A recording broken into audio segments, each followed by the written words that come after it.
네, 안녕하세요. 빌딩입니다. 저희가 이번에 공동투자 사업을 진행을 하면서 공동투자자 분들하고 많이 만나면서 이런저런 얘기를 해봤는데, 대부분 이 공동투자 하려고 하는 사람들이요, 빌딩 투자에 대해서 전혀 모르고 있는 사람들이 상당히 많더라고요. 사실 내가 만약에 건물 투자를 해서 성공 사례를 좀 남겼다 그랬으면 굳이 이런 컨설팅 업체에다가 수억의 비용을 주면서까지 공동 투자를 할 필요가 없었겠죠. 본인들 지인을 통해서 또 본인이 커뮤니티를 만들어서 공동 투자를 하면 되니까요. 그 중에 어떤 분은요, 저한테 믿고 맡길 테니까 알아서 투자를 해달라고 하는 분도 있는데, 안 보고 투자한다? 자, 이거는요, 묻지마 투자하고 다를 게 없어요. 자, 물론 이 호황일 때는요, 묻지마 투자도 가능했습니다.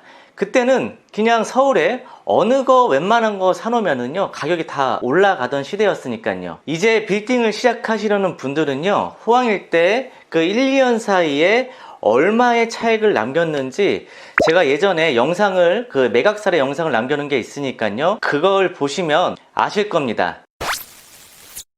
호황일 때 서울 땅 가격이 안 오르는 지역이 어디 있어요? 뭐 경기도, 인천도 다 올랐잖아요. 하다못해 지방도 올랐어요. 물론 사람이 안 다니고 그런 외진 곳, 자, 이런 곳은 빼고요. 우리가 그런 외진 곳에는 아예 투자를 쳐다보지도 않잖아요. 제가 말하는 곳은 뭐 지하철역이거나 뭐 개발 호재가 있거나 이런 뭐 특수한 메리트가 있는 지역을 말씀을 드리는 겁니다. 저한테 믿고 맡긴다는 분한테 장투를 하실 거면 제가 알아서 매입해 드리겠다고 하니까 장투에서 좀 고민을 하시더라고요. 그러니까 이분은 한 1년에서 많게는 2년 정도까지 보고 투자를 하시려고 계획을 했던 거죠. 왜냐하면 이 공동투자가 사실 장기간으로 가면 공동투자자 분 중에서 누가 한 사람이 변수가 발생할 수 있기 때문에 위험하잖아요. 그래서 자기는 1, 2년 안에 좀 빨리 팔고 나오고 싶다 라고 얘기를 하시더라고요. 그러면서 급매물 위주로 찾아달라는 거죠. 그런데 이게 뭐 아파트도 아니고 수십억 하는 빌딩인데 이거를 1, 2년 안에 수십억의 차익을 남겨달라? 말이 안 되죠. 그러니까 이분은 사실 너무 이 시장을 너무 모른다는 거예요. 지금은요, 단타 시기가 아니에요. 이제 앞으로는요, 단타 시장은 없습니다. 왜냐면은요, 이 코로나라는 특수한 시장이요, 앞으로 다시 올 확률은 굉장히 희박하니까요. 그리고 우리가 코로나가 왔을 때 정말 처음 있는 일이다 보니까 대응이 미흡할 수밖에 없었고, 그런 대응이 미흡한 상황으로 인해서 이런 거품이 생기고 큰 부작용이 발생할 수밖에 없었죠. 그래서 우리는 한번 경험을 했기 때문에 이 코로나가 온다고 하더라도 지금 같은 시장은 발생하지 않을 것입니다. 지금 같은 불황기 시장인데 이거를 단타로 한다? 그리고 묻지마 투자를 한다? 이거는요, 뭐 빌딩 투자를 몰라서 하는 것일 수도 있습니다. 그런데 이거는요, 제가 봤을 때는 경제 개념조차도 전혀 모르는 사람이라고 생각을 합니다. 정말 몰라도 너무 모릅니다. 하지만 오늘 여러분이요, 이거 하나만 알면은요, 여러분이 빌딩 시장에 대해서 여러분도 쉽게 전망을 할 수가 있습니다. 바로 이 금리입니다. 금리. 그러니까 2015년에 저금리 기조로 인해서 그때부터 빌딩 투자 시장이 하락기를 맞았어요. 그러면서 금리가 이제 내려가면 빌딩을 찾는 사람들이 더 많아졌고, 또 금리가 올라가면 빌딩 투자하는 사람들이 주춤했습니다. 그래서 앞으로 여러분들이요, 빌딩 시장이 올라간다 내려간다는 이 금리 하나만 보고 여러분들이 쉽게 예측을 할 수가 있습니다. 지금 빌딩 가격이 떨어진 이유가 뭐죠? 공급이 늘었는데 수요가 줄어서인 거죠. 왜 수요가 줄었죠? 자, 임대 수익률은 낮은데 금리가 임대 수익률보다 훨씬 높아요. 그러니까 대출을 받아서 투자를 해도요, 오히려 매월 이자가 나가니까 투자를 할 수가 없는 거예요. 이게 가장 큰 이유입니다. 반대로요, 건물주들은요, 금리가 낮으면은요, 또 싸게 팔 이유가 없는 거예요. 어차피 내가 이 건물 팔아도요, 그 세금 내고 나면 또 다른 걸 투자해야 되는 그런 대안이 없거든요. 그래서 지금 건물주들이 파는 이유가요, 이자가 지금 감당이 안 되니까 지금 막 서로 팔려고 하는 거예요. 그런데 만일 금리가 떨어져서요, 2%대 뭐 3% 중순까지 간다, 그러면 대출 이자를 상쇄하고도 남을 만큼 수익이 발생을 하잖아요. 그렇게 되면은요, 건물주들은요, 팔아도 그만, 안 팔아도 그만인 게 되는 거예요. 자, 이 몽블랑 펜이 있는데요, 이 몽블랑은요, 희소 가치가 있으면서 또 활용 가치가 있죠. 제가 이제 계약 자리에서 이 펜을 계약서에 사인을 할 때면은요, 뭔가 있어 보이고 좋더라고요. 그런다고 제가 이거를 쓸 때마다 뭐 사용비가 나가나요? 아마 제가 이거를 잊어먹지 않은 이상은 평생 쓸 겁니다. 또 명품은 계속 갖고 있으면 가치가 올라가잖아요. 그러니까 제가 이거를 팔 이유가 전혀 없는 거예요. 만일 제가 돈이 없어서 이거를 그 중고나라에다가 팔았어요. 그런데 5년 있다가 내가 돈이 생겨서 이거를 다시 살려고 하면은요, 아마 지금보다는 최소 1.5배 이상의 가격이 올라가 있을 겁니다. 그래서 이런 희소가치 있는 상품은요, 팔 이유가 없는 거예요. 빌딩도 희소가치가 있지만 이 빌딩에서도 명품 빌딩이 있어요. 거기가 어디냐면 강남역 인근, 뭐 삼성역 인근 이런 곳인데, 이 중에서도 초메인 상권 입지, 이런 게 바로 명품 입지입니다. 이런 곳은요, 가격이 많이 비싸도요, 살 사람이 따로 정해져 있어요. 우리가 명품 가격이 아무리 비싸도 사는 사람들이 있듯이요. 얼마 전에 김태희를 보면 알겠죠? 그 강남역에 900 얼마에 사면서 강남역 최고가를 찍었어요. 그 최고가 찍은 것도 정말 굉장히 높은 금액으로 매입을 했지만, 결국 그 땅은 5년, 10년 있으면 반드시 또 올라가게 되어 있어요. 일반의 그런 빌딩보다도 더 많은 차익을 남길 수가 있습니다. 입지가 좋고 또 땅이 넓고 여러 가지 활용 가치가 있기 때문이죠. 그래서 이렇게 결국 살 사람이 따로 있다는 겁니다. 그러니까 금리가 내려가면은요, 빌딩 공급은 매물이 잠길 거예요. 그러면 당연히 공급이 줄어드니까 가격이 올라가겠죠. 그런데 지금은 고금리 시대이니까 사는 사람이 줄어들고 물건을 팔려고 하는 사람들이 더 많아지니까 가격이 떨어지는 것이죠. 자, 그래서 여러분들이요, 단지 요 금리 하나만 가지고도 투자 방향을 잡으셔도 충분하다는 것을 말씀을 드리고요. 제가 지난 영상에서요, 한번 이 지금 빌딩 시장 전망과 또 거기에 맞는 대응 방법을 말씀을 드렸어요. 자, 이번에는요, 여러분이 앞으로 빌딩 시장 전망에 대해서 어떻게 생각을 하시는지 한번 확인하는 시간을 좀 가져보고 싶고요.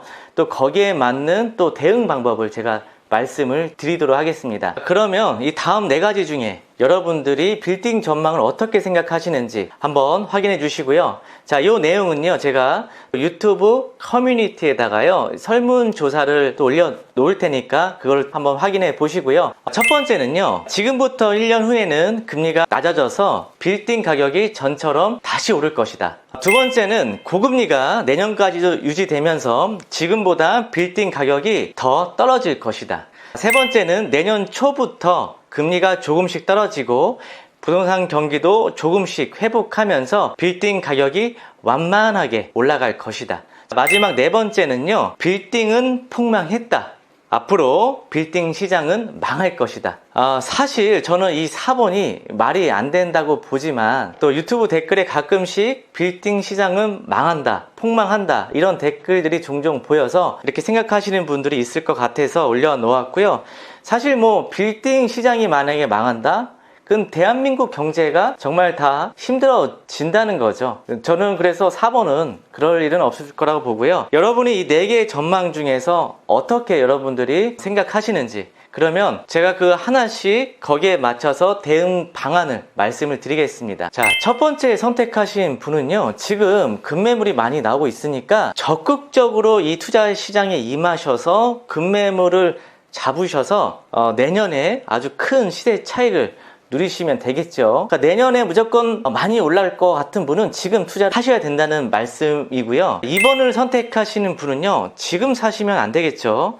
그러니까 내년 상황을 좀 더 지켜보다가 그 사이에 부동산 공부를 준비를 하셨다가 내년이나 내후년에 기회를 보시고 투자를 하시면 되겠습니다. 3번을 선택하시는 분은요, 지금 시장을 유심 있게 관망을 하다가 정말 급매가 나온다, 그러면 투자를 하시고, 대신 최소 내가 이거를 한 5년 이상 계획을 잡고 투자를 하겠다고 대응하시면 되겠습니다. 4번을 선택하시는 분은요, 빌딩 투자하지 마시고요, 그냥 아파트 투자하십시오. 자, 이 4개의 전망 중에서 만약에 제가 투자를 하겠다고 하면은 좀 더 안전한 방향을 선택할 것 같습니다. 이 부동산에 투자하는 이유가 뭐죠? 바로 이 안정성 때문이죠. 투자의 안정성은 기본 원칙이기도 합니다. 저는 내년 초에 금리가 조금씩 떨어지면서 빌딩 시장도 조금씩 회복하지 않을까라고 생각을 하는데요. 물론 금리가 더 올라가거나 지금 상태 그대로를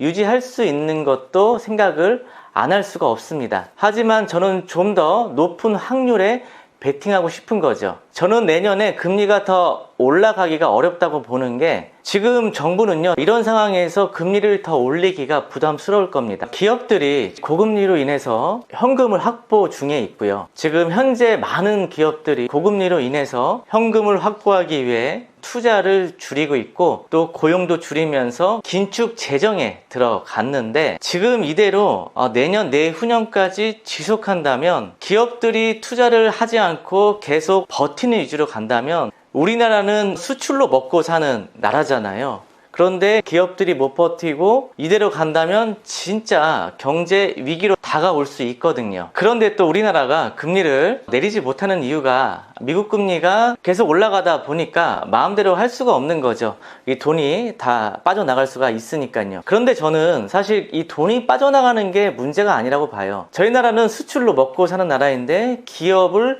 살리는 게 더 우선시 돼야 한다고 봅니다. 일본은 지금 호황인데 저금리로 경제를 지금 꽉 잡고 붙들고 있거든요. 얘들이 지금 만약에 미국 금리를 따라가려고 저금리를 고금리로 풀었다? 우리나라보다요 그런 부작용에 대한 데미지가요 훨씬 더 클 겁니다. 그래서 지금 일본은 저금리로 계속 버티고 있는 겁니다. 물론 일본은 경제 대국이고 또 수출도 잘하고 있어서 저금리로 계속 밀고 나간다고 하더라도 그동안에 쌓아온 테크닉으로 이것을 계속 유지할 수가 있는 거죠. 코로나 때요 정부에서 이 기업들을 살리려고 1%대의 정부 지원금을 대출을 해줬습니다. 그러니까 내가 갖다 쓰기 싫어도 정부에서 그 제로금리로 해줄 테니까 제발 돈을 갖다 써라 해서 너도 나도 이 돈을 막 갖다 썼죠. 그러니까 이 넘치는 돈이 어디로 가요?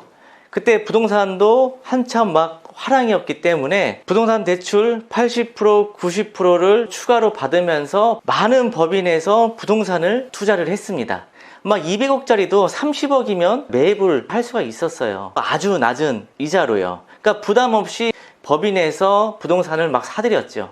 그런데 그때 1%의 정부 지원금을 받아서 투자했던 게 지금 만기가 도래하면서 4, 5%가 되면서요 지금 많은 기업들이요 그 대출 이자 때문에 허우적대고 있습니다. 이대로 내년까지 지속된다면 못 버티는 기업들이 속출할 겁니다. 이자를 갑자기 4천만 원, 5천만 원을 매달 현금으로 내야 하는데 이걸 어떻게 버티겠습니까? 경기도 안 좋은데요. 그리고 제가 또 한 번을 또 선택한 이유가, 만약에 내년에 제 말대로 금리가 점차 낮아지면서 경기가 회복이 되면 부동산 경기도 조금씩은 살아날 수가 있잖아요. 이 모든 투자는요 사실 이 기대의 심리로 움직입니다. 지금 건물주 분들이 내년에 그런 불안감 때문에 막 속속 건물을 싸게라도 던지고 있는데, 만약에 내년에 금리가 떨어진다는 그런 기대치가 있으면은요 좀만 더 1, 2년만 더 버티자 라는 마음을 가지고 물건들을 다시 들여놓습니다. 아니면 금액을 깎여 놓았던 금액을요 다시 높게 해서 다시 내놓게 되는 거죠. 그러면서 경기가 좋아질 때까지 버틸 겁니다. 그러면 급매물은 잘 안 나오겠죠. 그래서 저는 지금 급매물이 나오는 시장일 때 좀 싸게 좋은 거를 매입을 해서 장기 투자 방향으로 잡고 가는 것을 선택을 했고요. 이 장기 투자로 잡게 되면 사실 그동안에 떨어지든 올라가든 상관없이 그냥 내가 5년 동안 쭉 갖고 있으면 됩니다. 대신에 내가 5년 후에 이 건물을 팔았을 때 5년 동안의 뭐 소득이나 지출 비용 등이 있죠. 뭐 임대료, 대출이자, 또 내 월급, 내 사업 소득, 또 내 여러 가지 자산, 이런 거를 종합적으로 계산을 해서 고려한 다음에 투자를 하셔야 되고, 또 5년 후에 내가 이 건물을 얼마에 매각을 할 것인지 목표 설정, 그 다음에 이 목표 설정이 타당한지, 그리고 5년 후에 팔고 나서 그 다음 플랜은 무엇인지, 자, 이런 것을 A부터 Z까지 투자 계획을 세워놓고 투자를 하셔야 정말 성공적인 투자를 할 수 있고, 이 빌딩을 관리가 아니고 빌딩을 경영한다는 마음으로 투자를 하셨으면 좋겠습니다. 말씀을 마치겠습니다. 내년에 금리가 올라간다, 떨어진다. 정말 많은 전문가들이 엇갈린 평가를 하고 있는데 누구의 말만 믿고 무분별하게 투자를 하시면 안 됩니다. 특히나 묻지마 투자, 누구 믿고 하는 투자 더더욱 안 됩니다. 여러분들이 스스로 공부를 해서 금리를 예측하여 확신이 선다면 내 자신을 믿고 거기에 맞춰서 투자를 하시는 게 투자의 기본 자세라고 말씀을 드립니다. 오늘 영상은 이것으로 마치도록 하겠습니다. 감사합니다.